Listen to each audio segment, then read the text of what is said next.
izihe nyigisho abateza jenoside batangaga kugira ngo natwe tuzirinde? Ikibazo nari mfite, mwatubwiye yuko abanyamahanga baje ari igitekerezo cya jenoside cyatangiye. None se jenoside iba abanyamahanga bari bari cyangwa barayitangije igitekerezo cy'ingengabitekerezo ya jenoside bahita bigendera?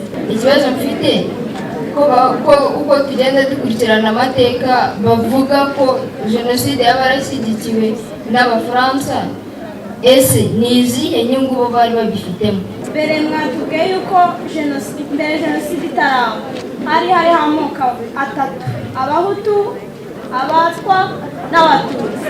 None ikibazo mfite, jenoside yakorewe Abatutsi, ese n'Abatwa bapfagamo cyangwa Abatutsi? Nako Abahutu ko Habyarimana yari ashyigikiye jenoside, kuki bamwishe? Muratubwira ngo Abahutu bigaga ari benshi hakiga Abatutsi bakeya. Ikibazo nari mfite, Abatwa barigaga cyangwa